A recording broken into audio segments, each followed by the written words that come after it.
Well, I tried to make it to church and I'm like 25 minutes late, so we're giving up and I'm gonna record a YouTube video. So, hey, it's Erica the Dev, and today I wanted to talk about, this is a really over-discussed topic, but I get asked it all the time, is do I think that AI is going to replace people who code, whether it's in terms of network automation, software developers, whatever. Here's the short answer. No.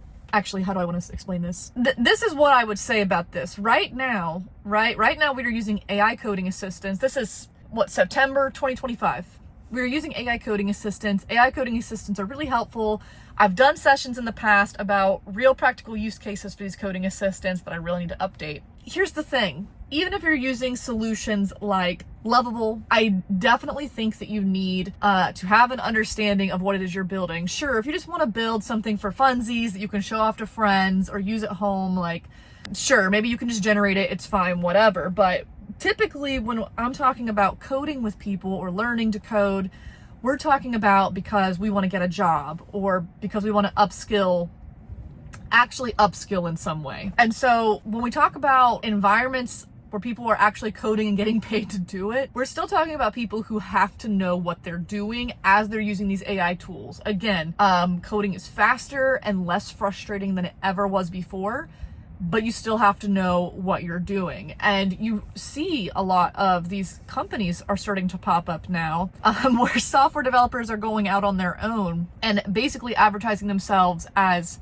developers for vibe coded apps. So for when somebody vibe codes, which means, if you're not familiar, vibe coding, apparently the definition is controversial, but the original definition is not knowing how to code and just kind of prompting AI until things are built and it runs. So there's a lot of companies popping up now that are saying that hey, I'll take what you started and I'll finish it, or I'll fix it, or I'll add security, or whatever. I'll deploy it. And these companies are making a lot of money. So keep in mind that we don't have a crystal ball. We don't have a crystal ball. We don't know what the future holds. And when I say future, I'm talking 10, 20 years, 30 years down the line, right? And sure, there's a lot of predictions by these big CEOs, but I would highly take what they say with a grain of salt, because everything they've said about the capabilities of AI up to this point has been a load of bull, to put it nicely. And they have an agenda, right? It's fine. Like they're trying to build up hype. They're trying to sell something. Like, I understand. But from your perspective, you need to understand we're nowhere near AI replacing engineers. Even if it's making people's jobs easier, even if it's making, allowing one engineer to do the jobs of two engineers, we're not near replacing it yet. So that's comment number one, is we're not there yet. Comment number two is that I don't think it's any of our business to crystal ball predict the future, because this is how tech works. Technology in general, the tech industry in general, constantly evolves and changes. And what you really want to do is try not to be left behind, right? So we, again, cannot predict exactly how AI is going to change things or what rate it's going to change things, but if you just completely sit with your head in the sand, you're not going to be ready for whatever comes, right? And again, and you also don't need to be panicked. You don't need to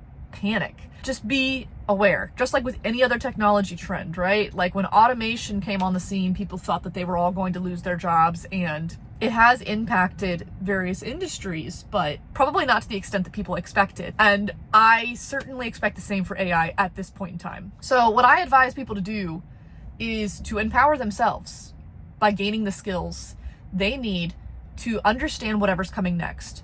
And right now, the skills you will need, well, there's more than one skill, but you will need to know and understand coding concepts for whatever comes next. You need to have a critical understanding and the critical skill of being able to code, because it is a skill. It's something you're gonna have to practice over time. It's not small potatoes. So yeah, just set yourself up for success in the future. Don't try to forever home, build a bunker for this. You're not going to. It's all moving too fast and it's unpredictable. Do what you need to do today to make yourself into the person who can adapt to whatever happens in the future, is what I would say. I'm not gonna crystal ball predict that, because it's stupid, and I don't think a lot of people truly know. Does anybody truly know? Final thing I want to say here on this is that, what was the final thing I wanted to say? Okay, this one is sort of a third to the side reason why I don't recommend just panicking and learning to be a prompt engineer or whatever, just skipping learning to code entirely. You know, this is something that I promote a lot that I don't see promoted a lot, but you're not just gaining the skills to get a job. These technology skills also make you a more self-sufficient person. And why is that important? Well, we're all worried about the economy and the availability of jobs and blah, blah, blah. And how do you survive some of these tough times? Well, a lot of people are surviving these tough times by starting businesses. That's what I've done by choice, but still, that's what I've done. I know a lot of other people who have been laid off have decided to take that route. And here's the thing, if you learn to code, you can build anything you want to. You can solve, well, you know, within reason, right? Asterisk. You can solve any problem you set your mind to, whether that's a problem that you personally care about, if that's a problem in society that you can monetize and stop with this bullshit tech layoff stuff. It is meant to empower you. It is not just for the job. And if you outsource all the thinking and the knowledge of coding to these AI companies and just allow them to build things for you, what happens when you can't afford to use their services, or when the service is not available, or when the service can't build what you want it to build? The list goes on and on. Coding, part of the reason it changed my life is because it is so empowering. It is a skill that allows you to stand on your own. You need a laptop. People code on their phones even, but I digress. You need a laptop and a way to deploy your code, which you will probably have to eventually pay for, but it's free. It's free to code. It's free mostly to code. Yeah, don't outsource your power. Don't outsource your self-sufficiency. Don't outsource your critical thinking abilities. Even if you're coming up and learning to code from the start, maybe you won't learn things the hard way like some of us did. Maybe you won't learn all the things that we did when we went through these, you know, boot camps and college degrees and whatever. But that does not mean that it is a useless skill that will not serve you, okay? You need to invest in yourself. You need to care about yourself. And this is something you do for you. And I often compare coding to learning to read. Okay, so AI can tell you anything now. Maybe it could even like just say things out loud to you so you don't need to read anymore. Would you tell people that they don't need to read anymore? Because, well, you know, I don't know, Alexa can just tell me things or whatever. I don't know, there's the news. I can listen, watch the news. No. Why? Because it is an essential part of your self-sufficiency and critical thinking ability. And we might read a lot less today than we did 10, 20, 30 years ago, but it's not a useless skill. And at the end of the day, it's what saves us, are these foundational skills. So I know this was a bit of a diatribe, but this question is not something that I think that you should be festering on, right? Stay abreast of developments in AI.